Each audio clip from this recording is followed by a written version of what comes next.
Hello, everybody. Good morning, good afternoon, good evening, wherever you are around the world. This is Rose Joshua. We're here on Family and Finance, where we talk about things that will help you to think deeper about your finance and provide you with free information on that. Just adding value to your financial life. Today, I have a very interesting guest. Okay. Yeah, I'm going to shut up soon so she can do all the talking. But for now, I'd like to welcome Miss LIZA Tanwani to my show. LIZA, welcome. Hi. Thank you so much. I'm so grateful to be here. Awesome. Awesome. I like to kind of everybody knows I put my glasses on my head, right? Okay, welcome. So before we proceed, I'd like to share LIZA's contact, just so during the show you can keep that. And after the show, you can contact her as needed based on our conversation. So I'm going to share my screen just for a few seconds. LIZA Tanwani, 587-335-7274. Okay, stop sharing. All right, so I came across LIZA and we got talking, and very interesting young lady. And so I'm gonna have her do all of that. I'm not gonna spoil the surprise, okay? So LIZA, how are you doing today? I'm doing very, very well. Doing good. Awesome. Woke up and I said today is gonna be a great day. Today is a great day. That's fantastic. Wonderful. So tell me a bit about yourself. Let's start from there. Okay, so hi everybody, like Dr. Rose here introduced, my name is LIZA Tanwani. I am 19 years old. I'm currently a university student. I just finished my first year at McEwen University, and I'm taking the program Bachelor of Commerce. Now I'm hoping to major in marketing and minor in management. So that's what I'm doing in university. Now, outside of university, I am self-employed. I've never really had a real job. I've always been one to run things my way. So I'm a hairstylist, and I started this back in grade 10. So I've been doing it for about 4 years now. It's called Bad and Bliss. I braid, cornrow, twists, dreads, anything black hair, you can come to me. So that's what I do. And then on the side, I am also a financial broker. I recently started this business, and I've just been helping people save money, get out of debt, and get proper life protection. So that's a little bit about me. And I would say that's a lot. That's a lot for me to just kind of digest right now.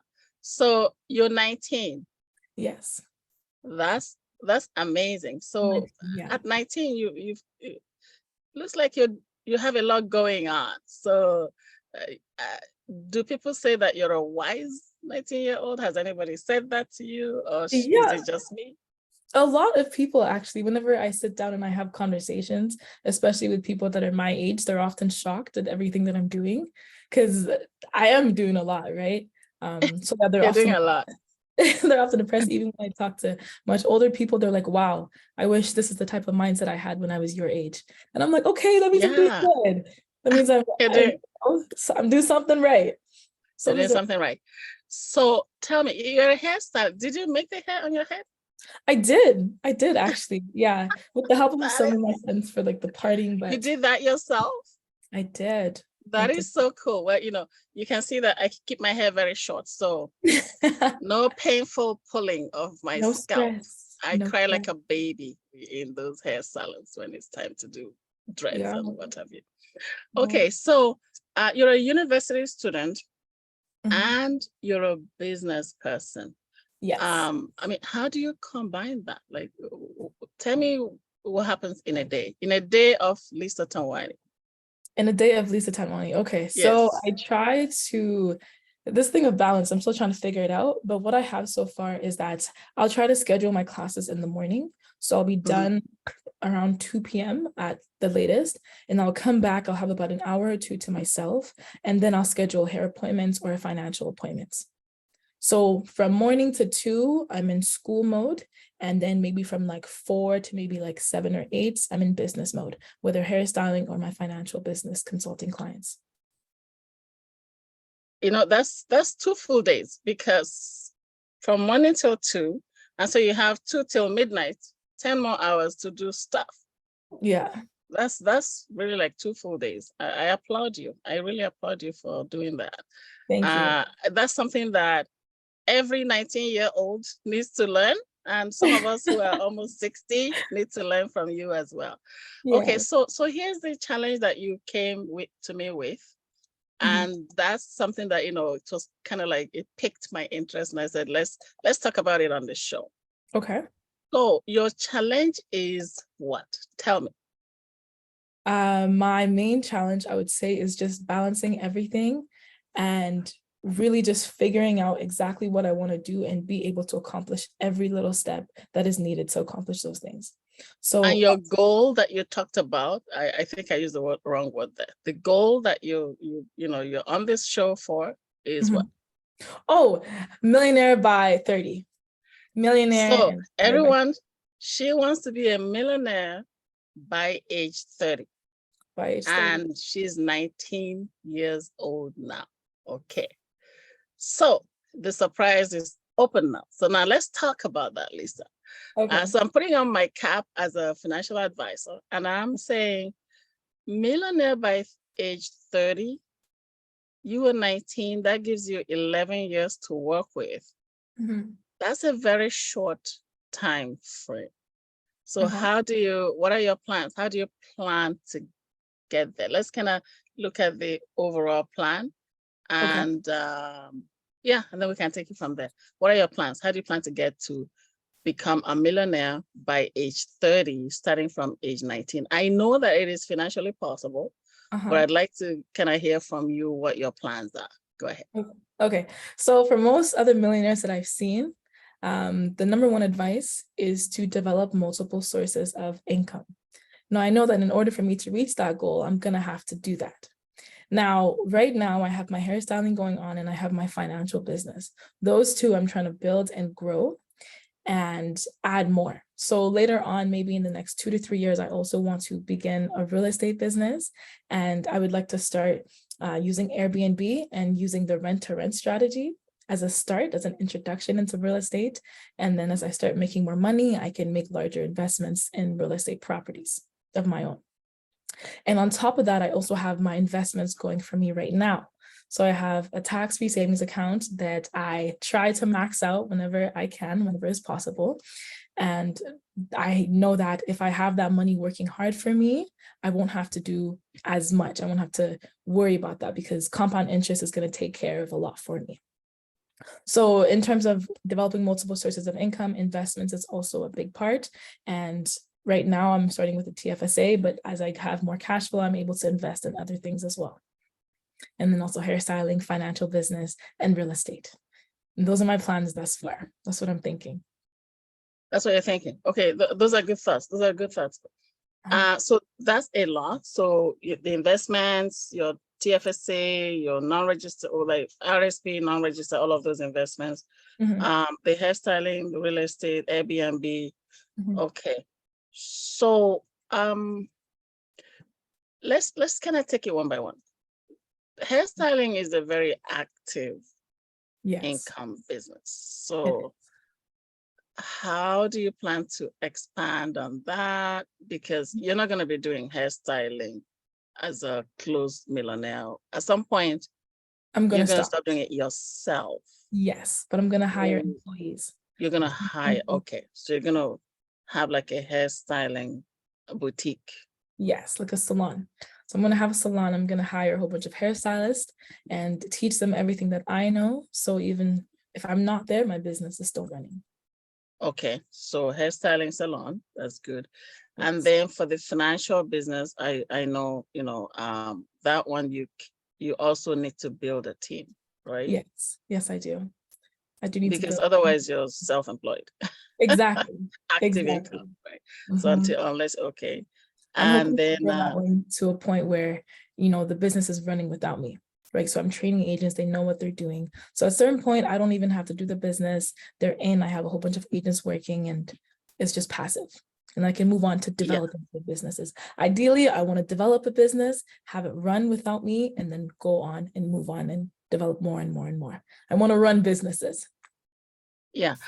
Wrong without you, except, I mean, not wrong without you, because you still Not need to be completely. there to provide guidance and mentorship and stuff like Yes, that. ideally. Okay, but have it run so that it becomes passive income for you. Okay, Indeed. that's good. So real estate, when you say real estate, I know you mentioned Airbnb, but what else? Like, what do you mean by real estate business?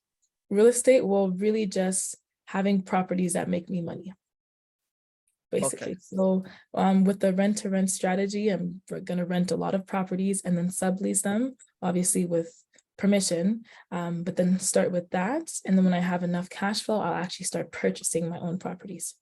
So you're looking at rental properties and Airbnb, like you mentioned. Okay. Yes. Yes. So it's all right. It's right now it's all kind of talk. Yes.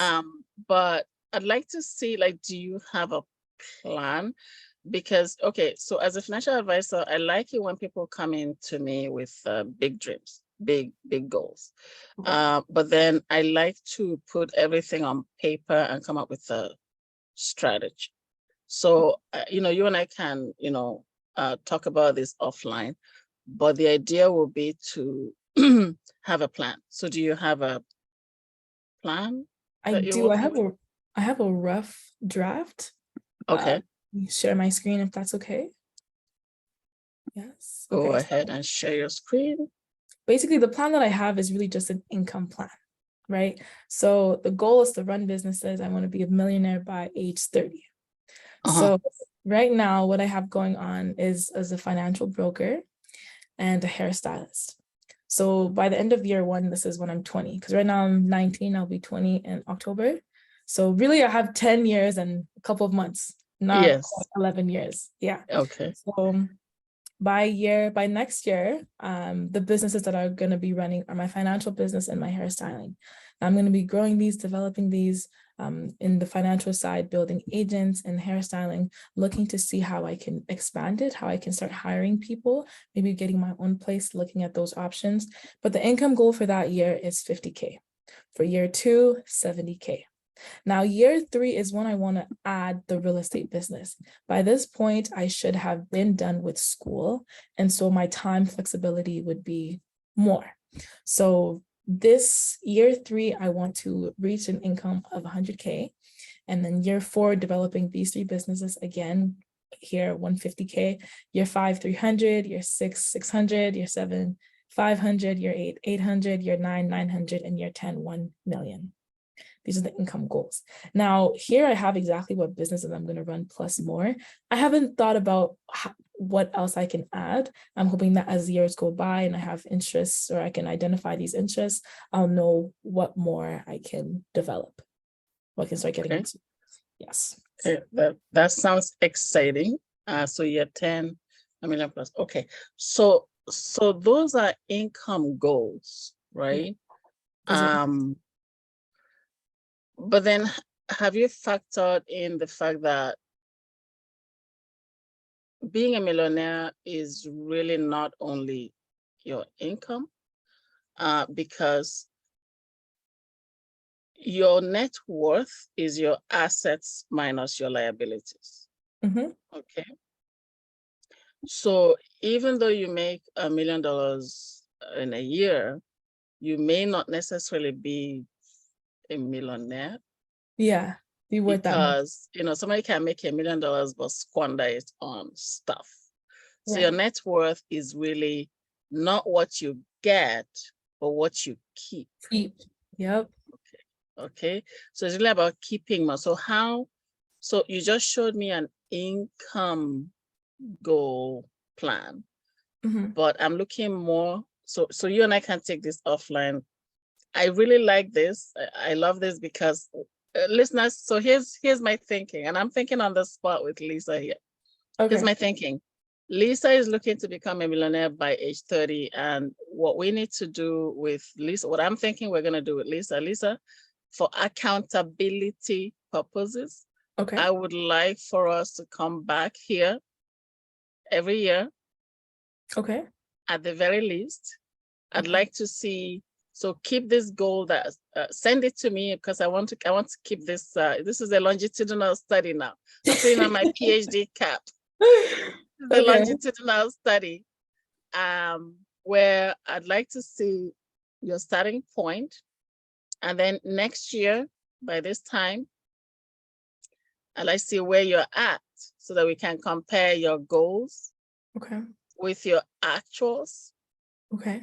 Okay. And then we can also look at, if you have surpassed your goals, then that's great. What did you do to surpass it? Okay. If you have not met your goals, again, what could have changed and how do you plan to correct? Right. Because, I'm really excited. Me I'm really too. excited that we can get to do this, and God keep me alive for the next 10 years. I'd like to see it through. Amen. But definitely let's look at it as a longitudinal study. Okay. I Now, love that. so I like the fact that you're doing all of this now while you are in school. So this is a case of, okay, tell me why you're still in school, because here's the thing. A lot of young people I've met, when they see money, they quit school.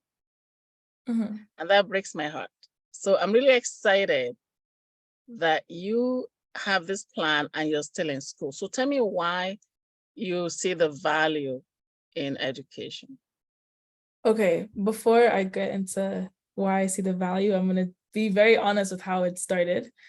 So after finishing high school, I knew that, okay, I want to run businesses. I want to get right into business. And initially, I thought about university, but it wasn't necessarily like I really, really wanted to go.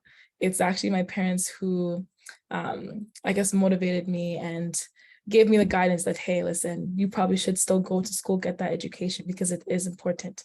And at first I wasn't really for that idea, but then I'm like, you know what, you can never go wrong with having too much information, right? Knowledge is power, especially when applied. And, the more knowledge you have, the better. So I'm like, okay, let me go to school, see how it is.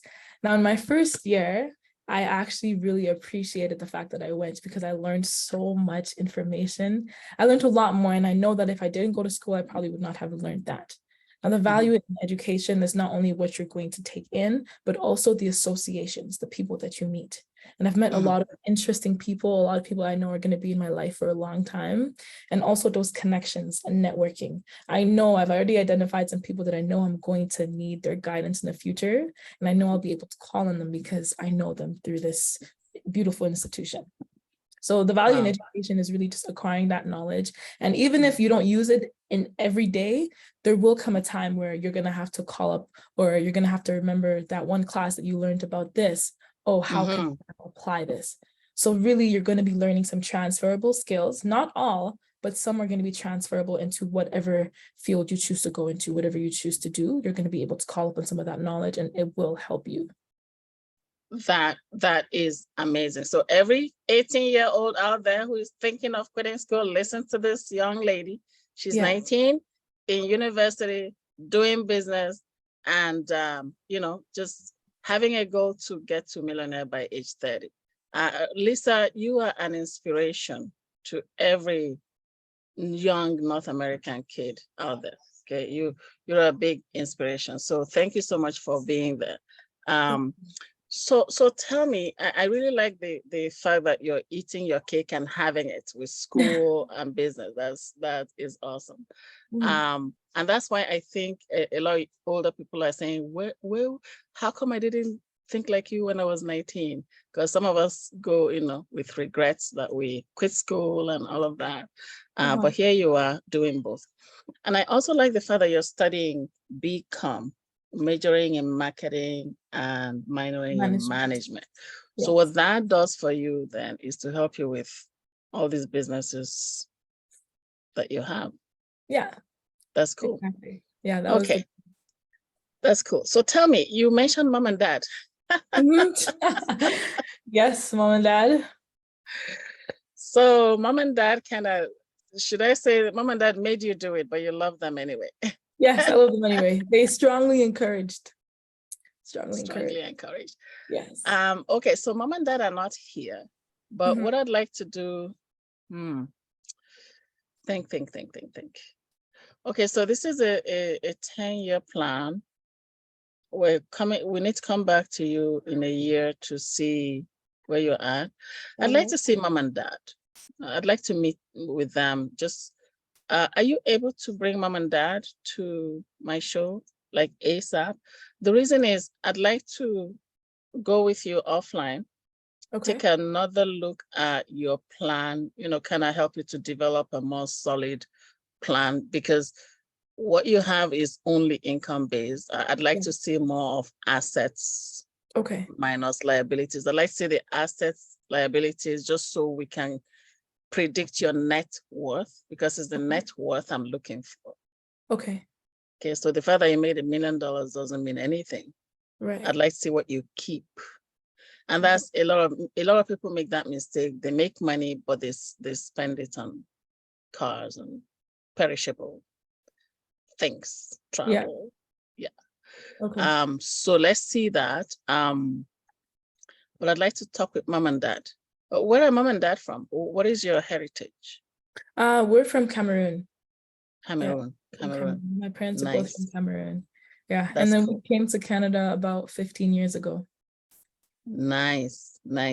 Okay. So I'd like to meet with them. Are you able to bring them to the show next week? Honestly, I think they'd really love that. They'd love to have a conversation. Yeah, I can talk to them for sure. Please. So here's what I'm thinking. I'd like to make it like a village, collective responsibility. Okay. Because here you are with all these big dreams, but I know that there are times when it's going to get tough. Mm-hmm.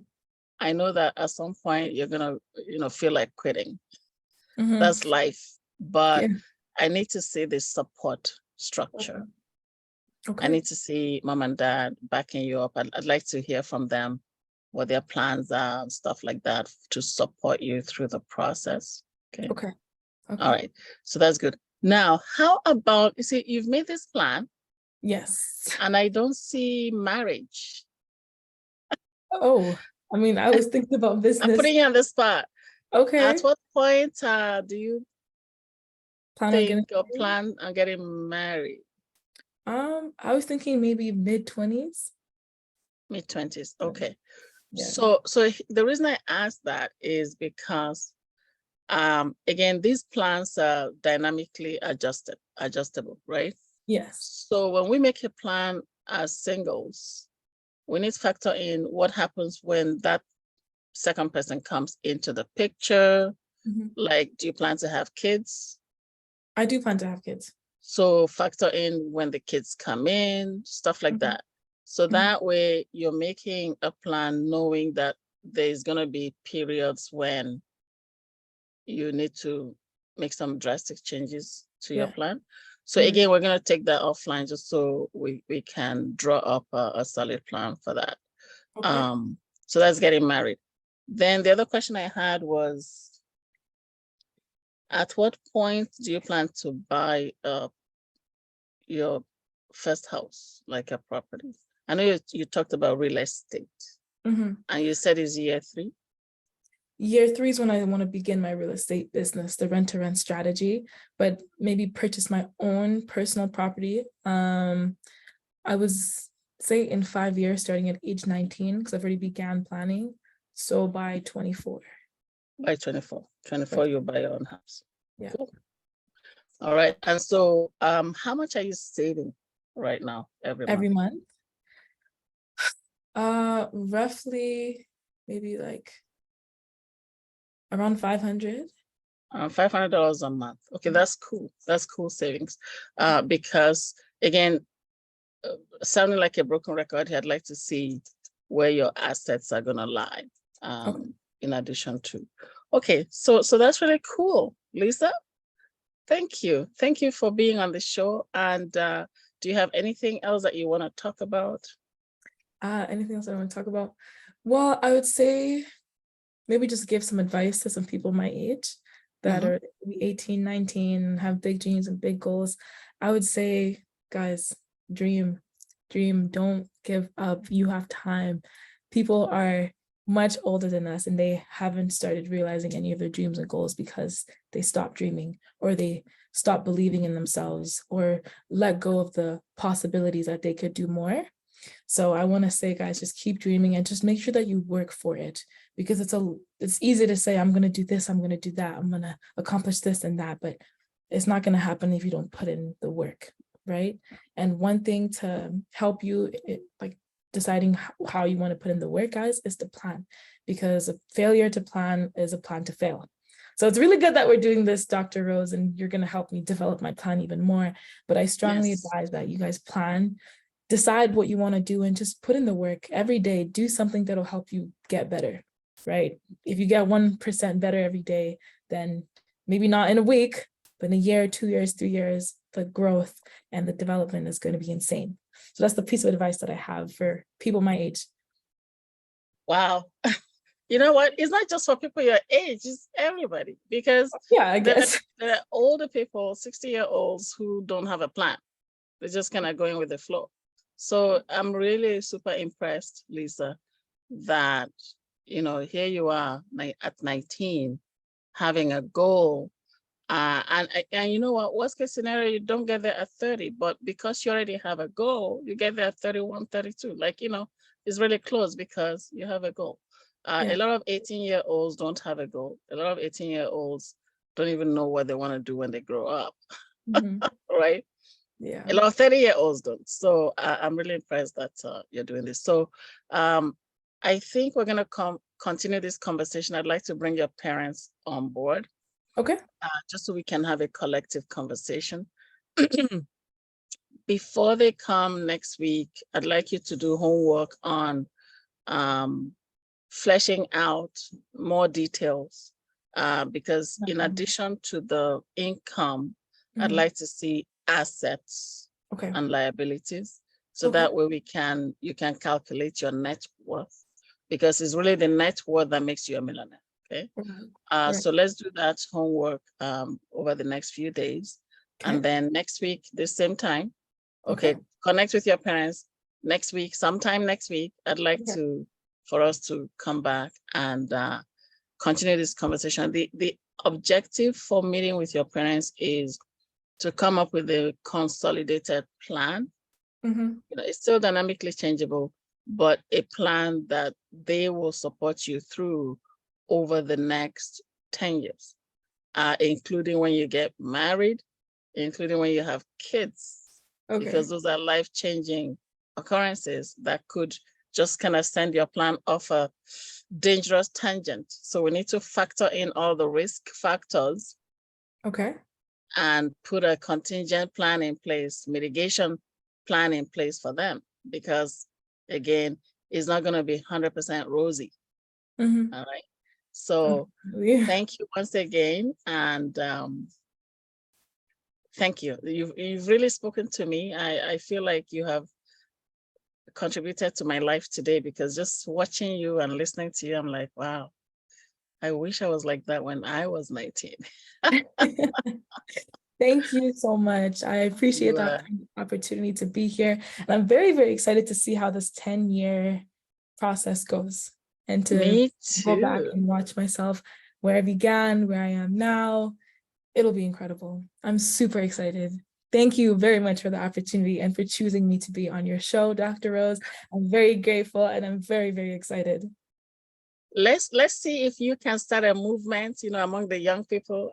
So here, everyone, I shared Lisa's contact at the beginning. So connect with Lisa, let her show you what she does. And, you know, maybe we can get a few more people on board.